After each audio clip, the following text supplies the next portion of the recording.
The first myth doesn't come from the wilderness, it comes from your own mind. Most people who call themselves prepared are rehearsing for a movie scene, not an extinction event. They confuse confidence with competence, and that mistake kills faster than starvation. Every training you've taken, every drill you've memorized was built on the illusion that the environment would respect your preparation. It won't. When systems collapse, logic doesn't expand. It contracts. Your field of awareness narrows to heat, thirst, sound, motion. The body reverts to the oldest operating system, fear. Under fear, 90% of all learned behavior becomes non-functional.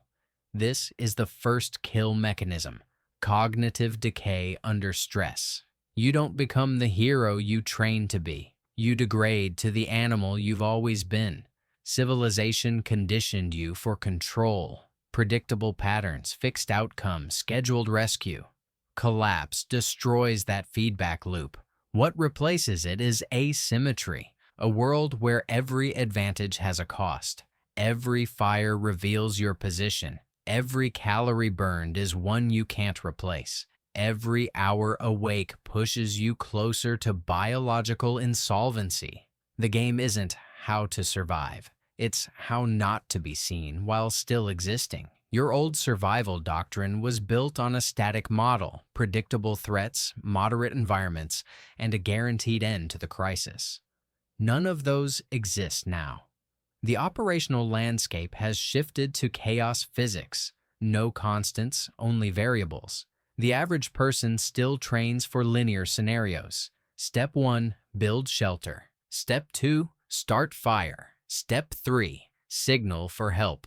In reality, collapse survival is a feedback loop of decision errors and biological decay, accelerated by environmental hostility. Every second you spend in nostalgia for that training manual is a second you're dying without realizing it. Here's the principle. You don't rise to the level of your training. You fall to the level of your actual logic. Training is repetition. Logic is adaptation. The moment you realize this, you stop imitating routines and start calculating risk as numbers, not feelings. The survivor doesn't ask, "What should I do?" He runs the equation.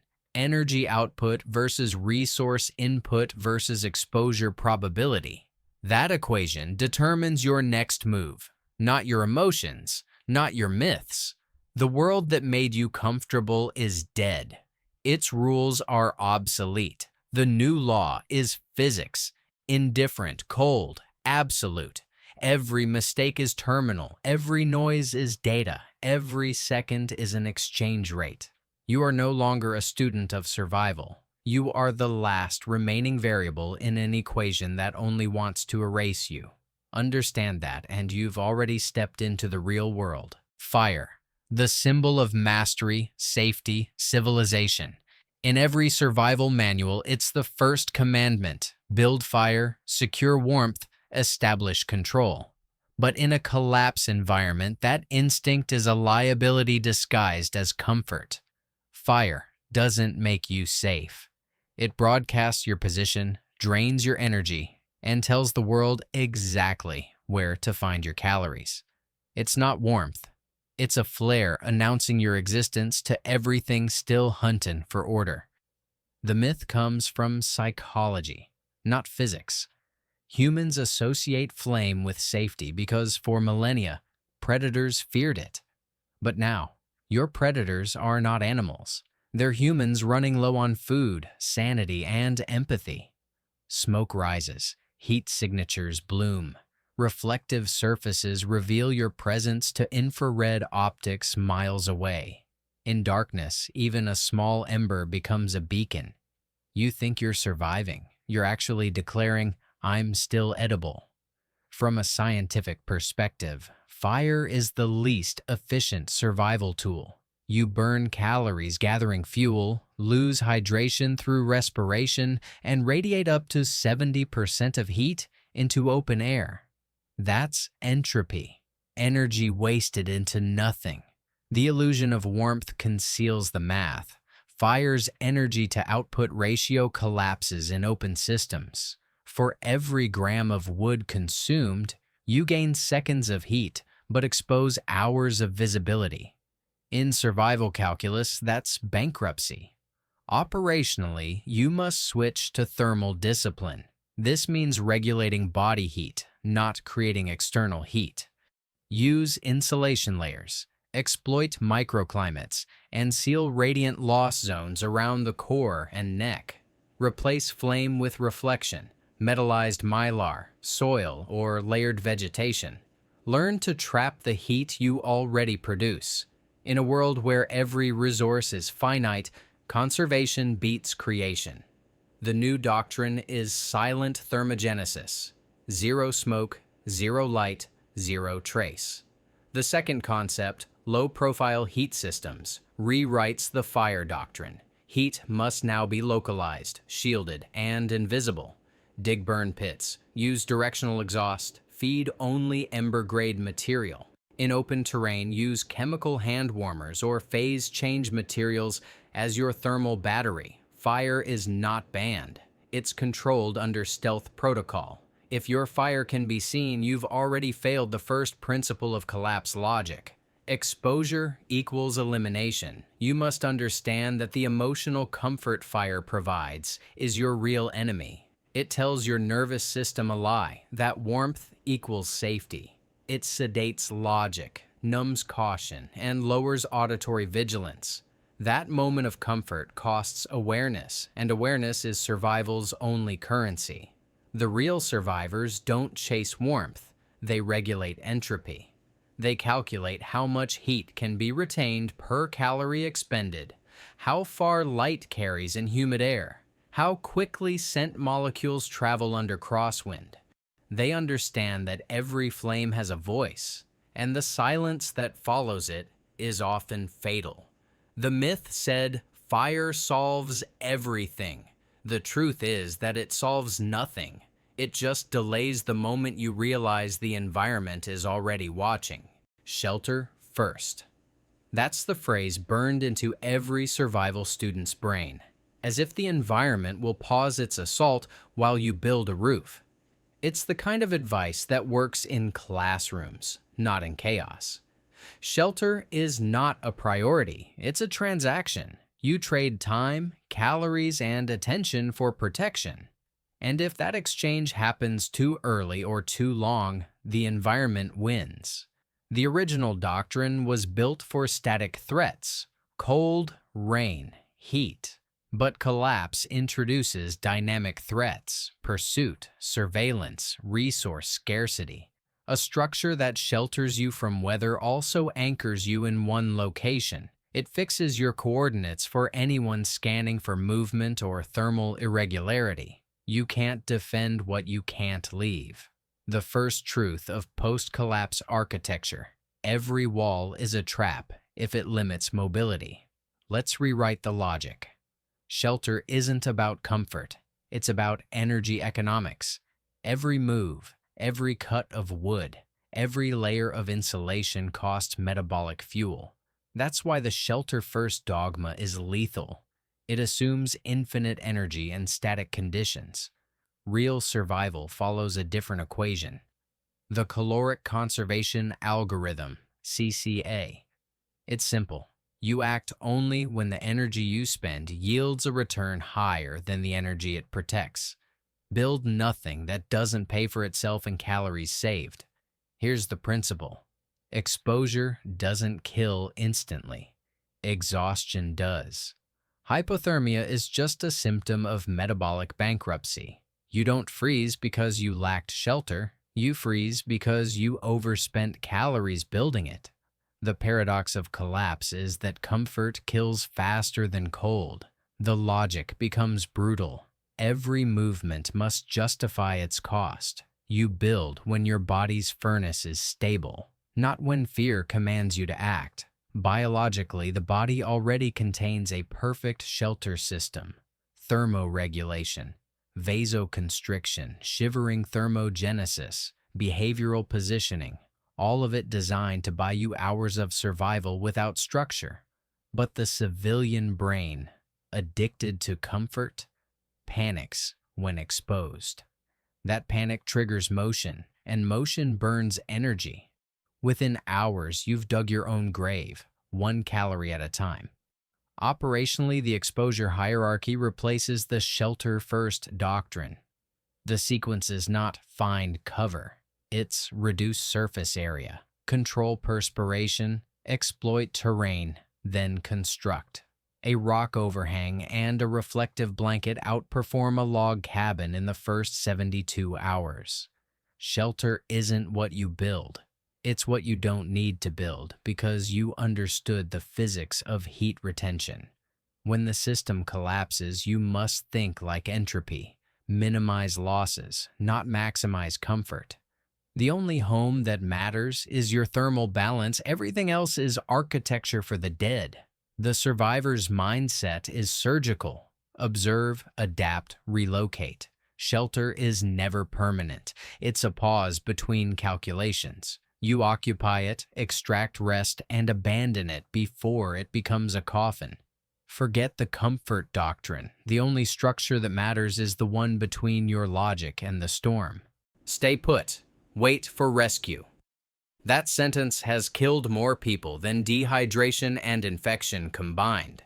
It is not a survival rule. It's a psychological leash forged in peacetime. The idea assumes rescue exists, that order still functions, that someone still has the bandwidth to care. In collapse, there are no helicopters, no coordinated grids, no response time. There is only decay. Waiting becomes a slow-motion suicide camouflaged as hope. Dependency programming is the invisible virus of civilization. You were raised to believe that safety is external. Someone, somewhere, will come. But the rescue myth collapses under the math of entropy. In a systemic breakdown, communication networks fragment in hours, mobility collapses in days, and information accuracy dies by the end of the first week. The probability of detection curve decays exponentially. After 72 hours, your statistical relevance to any rescue effort approaches zero. You are no longer a target for help. You are noise in a dying system. Psychologically, immobility triggers apathy. The body follows the mind, stationary, passive, draining. Every hour spent static accelerates physical decline, reduced circulation, temperature drop, cognitive slowdown. You think you're conserving energy, but you're feeding entropy. Stillness invites decay. Decay attracts death. The operational correction is the active recon protocol. You move not recklessly, but with purpose to expand situational data, locate resources, and maintain metabolic rhythm. Movement generates circulation, heat, and intelligence. Every meter gained extends your control over uncertainty. Mobility is survival's heartbeat. Stasis is its flatline. But motion without discipline is noise, and noise kills. That's where stealth logic governs the equation. You never move on emotion, only when the environment's sensory balance favors you. Dawn and dusk are prime windows. Rain is a shield. Wind is your ally. Your movement pattern must read like a ghost, present in data, absent in detection. You observe, map, calculate, and adapt. You are not fleeing danger. You are erasing your predictability. From a population psychology standpoint, collapse rewrites visibility. In functioning systems, visibility equals safety. Others can find and aid you. In failure systems, visibility equals threat. Others can find and exploit you. The paradigm inverts completely. To stay put is to remain within the expectation pattern of a dead civilization. To move is to step outside its logic and enter operational freedom. The emotional instinct to wait is powerful. It feels moral, hopeful, human. But collapse erases those currencies. The longer you wait, the more irrelevant you become to both predators and rescuers. Time doesn't heal here. It hunts. So you move. Not because you're running away, but because entropy rewards motion. Every step shifts the probability curve in your favor. The myth said, someone is coming. The truth is no one is. And that realization, that total abandonment, is the first real step towards survival. Water is everywhere. Just boil it. That's what the old manuals told you, a half-truth repeated so often it became law. But in collapse logic, half-truths kill. Water is not everywhere, and boiling is not salvation. The myth survives because people mistake clarity for purity. The eye sees liquid and calls it life. Biology calls it a delivery system for pathogens, toxins, radiation, and decay. You don't drink what you find, you drink what you control. Boiling is an incomplete ritual. It kills living organisms, yes, but it does nothing to neutralize the inorganic, the chemical, or the nuclear. Pesticides, fuel runoff, heavy metals, volatile compounds, all of them persist. You can boil a puddle into steam and still die from the residue. Civilization has been leaking its poison for decades. When the grid dies, every rain, river, and rusted pipe becomes a chemical equation with no mercy for ignorance. To survive, you must understand water physics, not just water access. Water isn't a resource, it's a solvent. It carries everything it touches. Boiling alters temperature, not composition. Filtration alters composition, not energy load. The only process that guarantees control is distillation, the act of converting chaos into condensation. Distillation is not a gadget. It's a principle of entropy management. It separates phase, not faith. It demands logic, not luck. Operationally, the distillation principle becomes your hydration doctrine. You exploit phase change, vapor rises, contaminants stay behind. A simple pressure vessel, a condensation coil, or even solar capture using transparent sheeting can save your blood chemistry when the world turns toxic. You are not purifying, you are refining.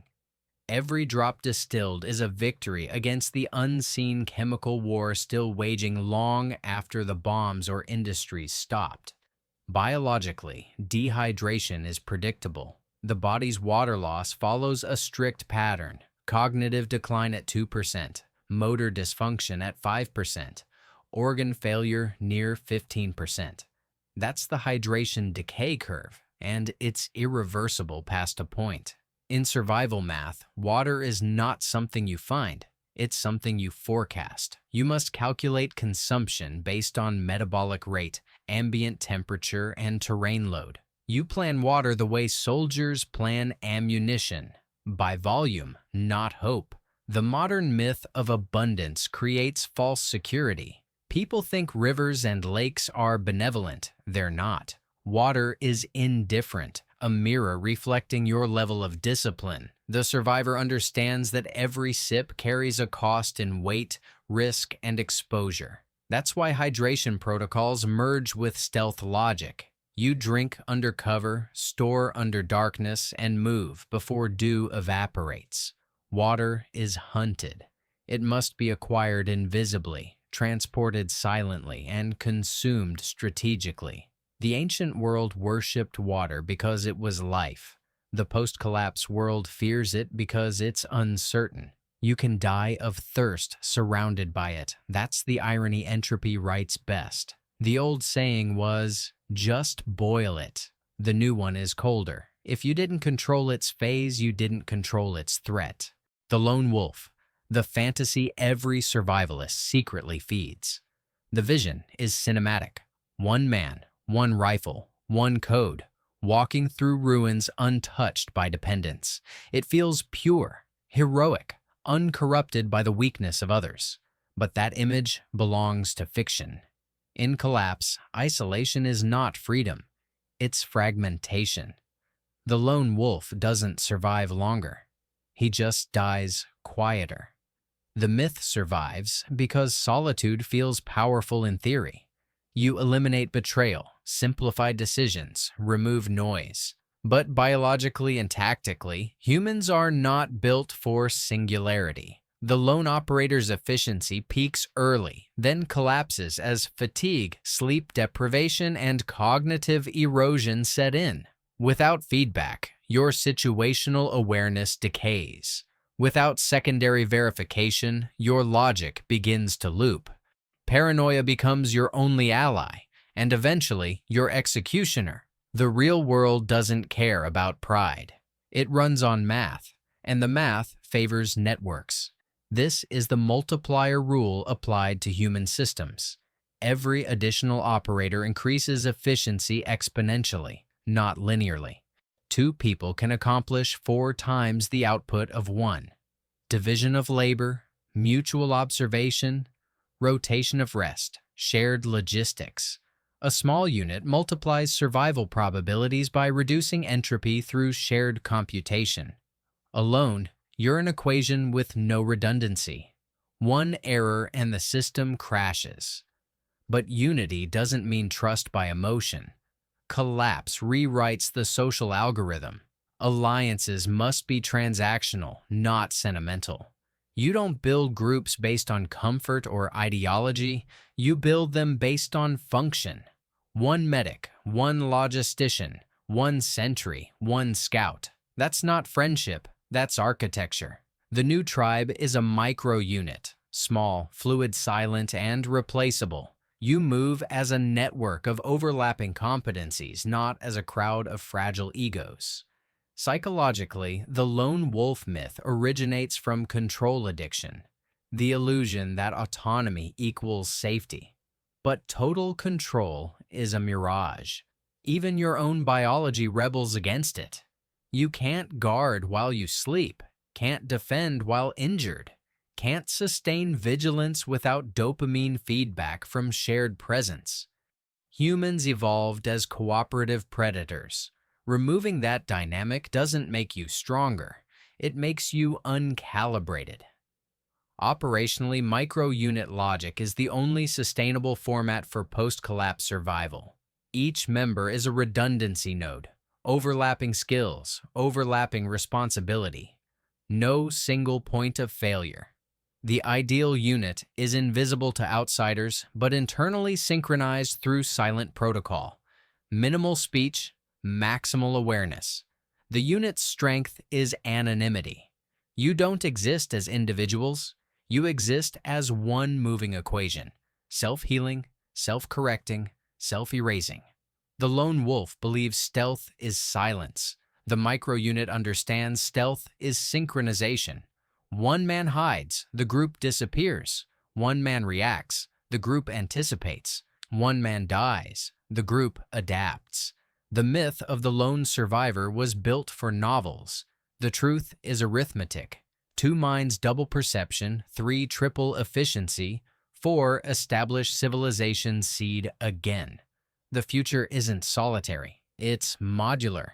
And in the silence of the ruined world, the last sound the lone wolf hears is his own breath, fading into data the world no longer needs. All myths converge here. The final principle that binds every rule, every failure, every act of survival into one brutal equation. Survival is not instinct. It's not courage. It's math.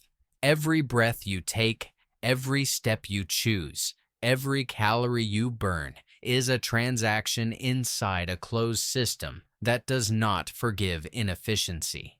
You are not battling nature. You are negotiating with physics, biology, and entropy, forces that cannot be deceived, only delayed. The collapse stripped away the illusions, comfort, rescue, community, even the myth of personal control. What's left is pure arithmetic. You trade heat for stealth, motion for safety, trust for efficiency. You balance risk against gain, exposure against concealment, action against silence. The survivors aren't those who fight harder. They're the ones who calculate better. Emotion misprices cost. Logic doesn't. The weak die because they act on feeling. The strong live because they act on numbers. The equation is absolute. Energy plus logic. Time. The more precisely you apply both, the more seconds you steal from decay. Waste one, and entropy collects its debt. Everything you own, everything you carry, everything you decide must serve at least three functions. That's the multiplier rule, the law of sustainable existence. Your knife is not a tool. It's a key, a weapon, a signaling device, a calorie converter. Your shelter is not comfort. It's thermoregulation, concealment, and psychological reset. The survivors see every object as code, multi-use, zero waste, infinite recalibration. And beneath the calculations lies the hardest truth of all. Emotion kills.